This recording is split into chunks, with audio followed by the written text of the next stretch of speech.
Hi students, 12th standard business maths exercise 9.2 question number 19. பின்வரும் விவரங்களுக்கு Fisher விலை குறியீட்டு எண்ணை கண்டுபிடிக்க, மேலும் அது காலமாற்று சோதனையை பூர்த்தி செய்யும் என நிரூபிக்க. Calculate Fisher's index number to the following data. Also show that it satisfies time reversal test. இந்த கொஷனில் பார்த்தீங்கன்னா as usual ஒரு பேஸ் இயர் அண்ட் ஒரு current இயருக்கான price and quantities for some commodities, ஒரு சில பொருட்களுக்கு விலை மற்றும் அளவு இதெல்லாமே கொடுத்துருக்காங்க. கொடுத்துட்டு ஃபிஷர் விலை குறியீட்டு எண்ணை கண்டுபிடிக்க அப்படின்னு கேட்டிருக்காங்க. Find the Fisher's index number அப்படின்னு கேட்டிருக்காங்க. ஸோ இதுவும் பார்த்தீங்கன்னா நம்ம already previous problem work out பண்ணுமே அதே சேம் மெத்தடில் தான் நம்ம ஒர்க் அவுட் பண்ண போகிறோம். ஸோ இதோடைய சொல்யூஷன் பாருங்கள்.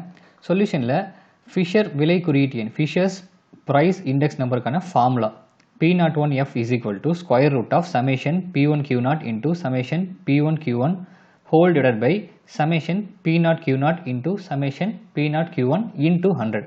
இப்போ இந்த ஃபார்முலா இருக்க இந்த 4 வேல்யூஸ் நமக்கு தெரிஞ்சிருச்சு அப்படின்னா இந்த வேல்யூஸை இந்த ஃபார்முலா அப்ளை பண்ணி நமக்கு தேவையான ஆன்சரை ஈஸியாக கண்டுபிடிச்சிடலாம். ஸோ இந்த 4 வேல்யூஸ் நம்ம கண்டுபிடிக்கணும் அப்படின்னா கொடுத்துருக்க இந்த டேட்டாஸ்க்கு நம்ம ஆன்சர் போடணும் இல்லையா? ஸோ ஆஸ் யூஷுவல் கொடுத்துருக்க இந்த டேட்டாஸ் எல்லாத்தையும் டேபிள் காலம் யூஸ் பண்ணி P0Q1, P1Q1, P0Q0, P0Q1 இந்த 4 வேல்யூஸை நம்ம கண்டுபிடிச்சிடலாம். ஸோ ஃபர்ஸ்ட் ஒரு டேபிள் காலம் எடுத்துக்கலாம். இப்போ இந்த டேபிள் காலமில் கொஷினில் கொடுத்துருக்க இந்த டேட்டாஸ் எல்லாத்தையும் ஃபிக்ஸ் பண்ணிக்கலாம். கமாடிட்டிஸ் பார்த்தீங்கன்னா food, fuel, clothing, wheat and others. Then the base year பார்த்தீங்கன்னா 2016 அப்படின்னு கொடுத்துருக்காங்க. அண்ட் தென் கரண்ட் இயர் பார்த்தீங்கன்னா 2017. ஸோ பேஸ் இயரில் 2016 அப்படின்னு அப்ளை பண்ணிக்கலாம். அண்ட் தென் கரண்ட் இயரில் 2017 அப்படின்னு அப்ளை பண்ணிக்கலாம். இப்போது இந்த பேஸ் இயருக்கான ப்ரைஸஸ் பாருங்கள். பேஸ் இயருடைய ப்ரைஸ் 40, 72, 36, 20, 46 இது எல்லாத்தையும் இந்த பேஸ் இயர் ப்ரைஸில் அப்ளை பண்ணிடலாம். தென் இந்த பேஸ் இயருக்கான குவான்டிட்டி இங்கே பார்த்தீங்கன்னா பேஸ் இயர் குவான்டிட்டி கொடுத்துருக்காங்க 12, 14, 10, 6, 8 இதெல்லாம் கொடுத்துருக்காங்க இல்லையா? இதை வந்து பேஸ் இயருக்கான குவான்டிட்டியில் அப்ளை பண்ணிக்கலாம். தென் இந்த கரண்ட் இயருக்கு பார்த்தீங்கன்னா ப்ரைஸ் அண்ட் குவான்டிட்டி இருக்கு இல்லையா? ஸோ அதுவும் பார்த்தீங்கன்னா கரண்ட் இயருக்கான ப்ரைஸ் குவான்டிட்டிஸ் கொடுத்துருக்காங்க. இதையும் பார்த்தீங்கன்னா இந்த டேபிளில் அப்ளை பண்ணிக்கலாம். ஸோ கொஷினில் கொடுத்துருக்க எல்லா டேட்டாஸையும் இந்த ஃபார்முலாவில் இந்த டேபிளில் அப்ளை பண்ணியாச்சு.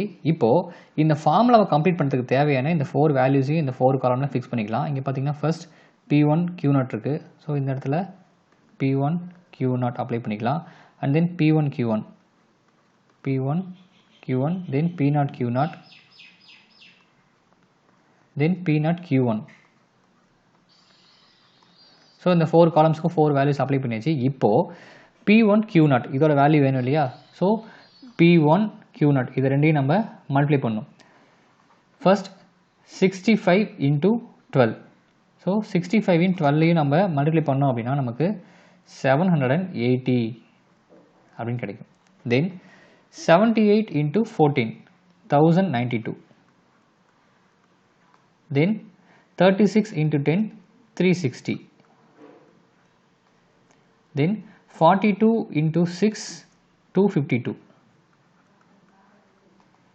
Then 52 into 8, 416.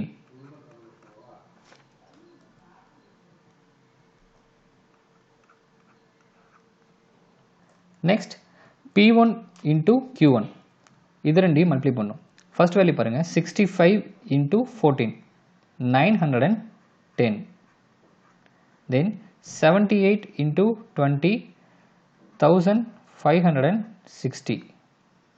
Next 36 into 50, 15, 540. Next 42 into 4, 168. Next 6 into 52, 312. Next P0 into Q0, P0Q0 இந்த ரெண்டு காலமும் மல்டிப்ளை பண்ணோம். So 40 into 12, 480. Next 72 into 14, 1008. Next 36 into 10, 360. Next 20 into 6, 120. Next 46 into 8, 368. Okay, இப்போ நெக்ஸ்ட் பார்த்தீங்கன்னா P0 into Q1. So P0 Q1 இந்த ரெண்டு காலமையும் multiply பண்ணும். First 40 into 14 560. Next 72 into 20 1440. Next 36 into 15 540. Next 20 into 4 80. Next 46 into 6 276. இப்போ இது எல்லாத்தையும் நம்ம ஆட் பண்ண முடியும். அதாவது சமேஷன் P1 Q0 வேணும் அப்படின்னா இந்த காலம்ல இருக்க இந்த வேல்யூஸ் எல்லாத்தையும் நம்ம ஆட் பண்ணோம்.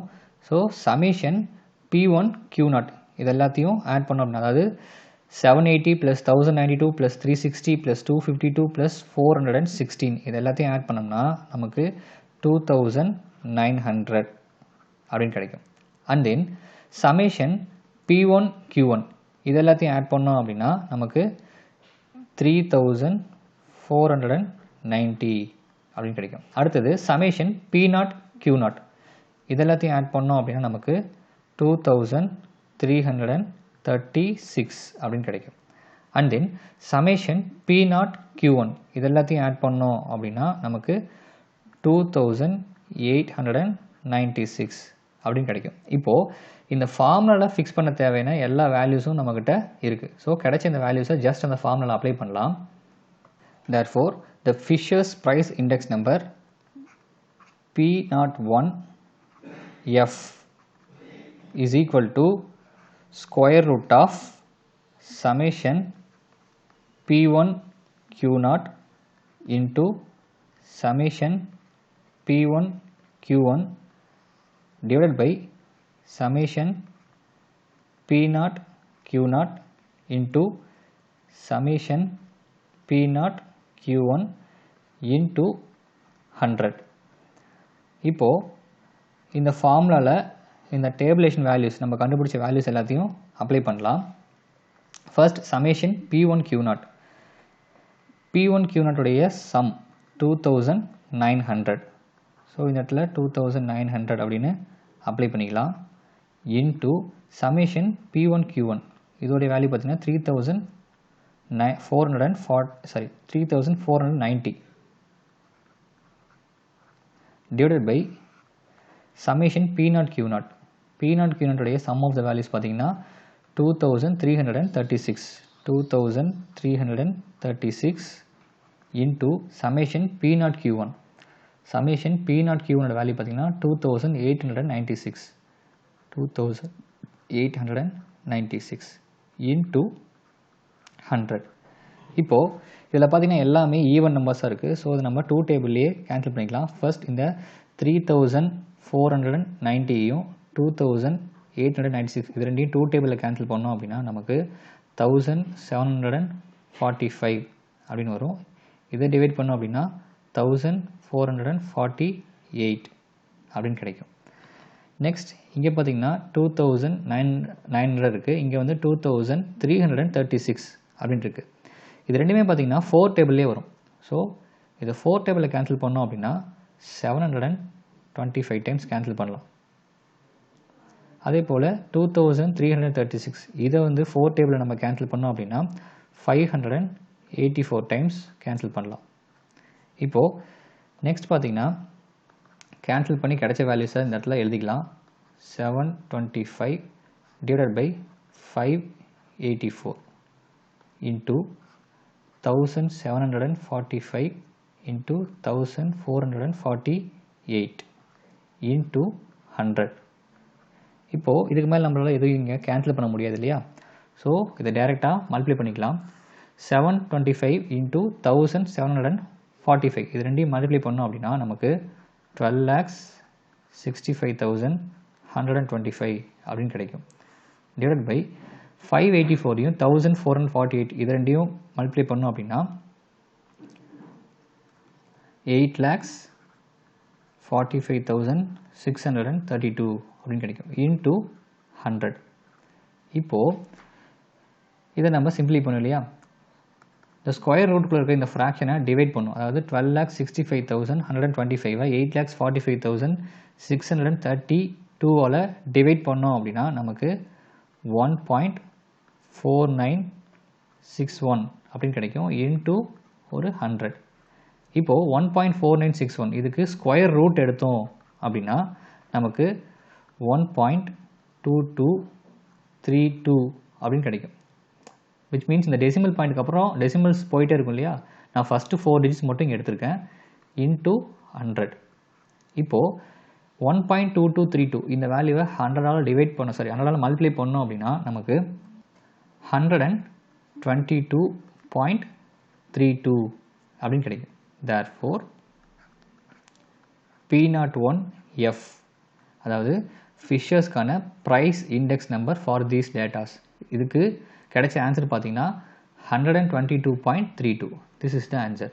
இப்போது ப்ரைஸ் இண்டெக்ஸ் நம்பரை கண்டுபிடிச்சிட்டோம். கொஷினில் பார்த்தீங்கன்னா இன்னொரு எக்ஸ்ட்ரா ஒன்று கேட்டிருந்தாங்க. அதாவது மேலும் அது காலமாற்று சோதனையை பூர்த்தி செய்யும் என நிரூபிக்க, அதாவது டைம் ரிவர்சல் டெஸ்ட்டு சாட்டிஸ்ஃபை ஆகும் அப்படின்னு நம்ம ப்ரூஃப் பண்ணணும். ஸோ டைம் ரிவர்சல் டெஸ்ட்டுக்கான கண்டிஷன் நம்ம எடுத்துக்கலாம். ஸோ காலமாற்று சோதனைக்கான கண்டிஷன், அதாவது டைம் ரிவர்சல் டெஸ்ட்டுக்கான கண்டிஷன் பார்த்தீங்கன்னா P01F into P10F is equal to 1. அதாவது இந்த ரெண்டு வேல்யூ மல்டிப்ளை பண்ணோம் அப்படின்னா நமக்கு ஆன்சர் 1 அப்படின்னு கிடைக்கும். 1 வந்துருச்சு அப்படின்னா நமக்கு டைம் ரிவர்சல் டெஸ்ட் சாட்டிஸ்ஃபை ஆகிடுச்சு அப்படின்னு சொல்லலாம். இங்கே P01F இதுக்கான கண்டிஷன் பார்த்தீங்கன்னா இங்கே கொடுத்துருக்காங்க. அண்ட் தென் P10க்கான கண்டிஷன் பார்த்தீங்கன்னா இங்கே கொடுத்துருக்காங்க. ஜஸ்ட் பார்த்தீங்கன்னா இங்கே ஃபர்ஸ்ட் P01 அப்படின்னு இருக்குது, இங்கே P10. ஸோ இந்த செகண்ட் கண்டிஷன் பார்த்தீங்கன்னா ஃபஸ்ட்டு கண்டிஷன்லேருந்தே தான் ஃபார்ம் பண்ணியிருக்காங்க. எப்படி ஃபார்ம் பண்ணோம் அப்படின்னா ஜஸ்ட் 1க்கு பதிலாக 0 அண்ட் 0க்கு பதிலாக 1 அப்படின்னு இந்த எல்லா கண்டிஷனையும் சேஞ்ச் பண்ணோம் அப்படின்னா நமக்கு P10க்கான கண்டிஷன் இந்த இடத்துல நமக்கு கிடைச்சிரும். ஸோ இந்த கண்டிஷன்ஸை இந்த ஃபார்முலா அப்ளை பண்ணலாம், அதாவது இந்த லெஃப்ட் ஹேண்ட் சைடில் அப்ளை பண்ணலாம். ஸோ லெஃப்ட் ஹேண்ட் சைடு அப்படின்னு எடுத்துக்கலாம். Is equal to square root of P01 இதுக்கான condition summation P1 Q0 into summation P1 Q1 divided by summation P0 Q0 into summation P0 Q1 into square root of P10 இதோட value summation P0 Q1 into summation P0 Q0 divided by summation P1 Q1 into summation P1 Q0. Since இந்த P1 Q0, P1 Q1, P0 Q0, P0 Q1 இது எல்லா வேல்யூவும் நம்ம already டேபிளேஷன்லேயே கண்டுபிடிச்சிட்டோம். So கிடைச்ச இந்த tabulation வேல்யூஸை இந்த ஃபார்முலா அப்ளை பண்ணலாம். Square root of summation P1 Q0 இதோட வேல்யூ பார்த்தீங்கன்னா 2900. So 2900 into summation P1 Q1 3490 divided by summation P0 Q0 value பார்த்தீங்கன்னா 2336 into summation P0 Q1 2896. இப்போது இந்த ரெண்டு கண்டிஷன்லையும் பார்த்தீங்கன்னா ஸ்கொயர் ரூட் காமன் இருக்குது, சென்டரில் மல்டிப்ளிகேஷன் இருக்குது. ஸோ இந்த ஸ்கொயர் ரூட்டை நம்ம பொதுவாக எடுத்துக்கலாம். சென்டரில் மல்டிப்ளிகேஷன் போட்டுக்கிட்டு இந்த வேல்யூஸை ஒரே ஸ்கொயர் ரூட்டில் எழுதிக்கலாம். சமேஷன் P0 Q1 வேல்யூ பார்த்தீங்கன்னா 2896 into summation P0 Q0 2336 summation P1 Q1 3490 into summation P1 Q0 2900. இப்போது இங்கே பார்த்தீங்கன்னா எல்லா வேல்யூவும் நியூமரேட்டர்லேயும் ஒரு இருக்குது, டினாமினேட்டர்லேயும் ஒன்று இருக்குது. ஸோ ரெண்டுமே கேன்சல் ஆகும் இல்லையா. ஸோ இந்த வேல்யூ கேன்சல் ஆகும். அதே போல் 3490 அதுவும் கேன்சல் ஆகிடும். அதே போல் 2896 இதுவும் கேன்சல் ஆகிடும். அதே போல் 2336 இதுவும் கேன்சல் ஆகிடும். இப்போது ஸ்கொயர் ரூட்குள்ளே இருக்கிற இந்த ஃப்ராக்ஷனில் எல்லாமே கேன்சல் ஆகிடுச்சு. ஸோ இங்கே 1 அப்படின்னு வந்துடும். ஸ்கொயர் ரூட் ஆஃப் 1 இதோட வேல்யூ பார்த்தீங்கன்னா அகைன் நமக்கு 1 அப்படின்னு வரும், which is equal to the right hand side. So கொடுத்துருக்க இந்த கண்டிஷன்ஸ், அதாவது நமக்கு கிடைச்ச இந்த டேபிளேஷன் வேல்யூஸ் கால மாற்று சோதனை டைம் ரிவர்சல் கண்டிஷனை சாட்டிஸ்ஃபை பண்ணிடுச்சு. That's all.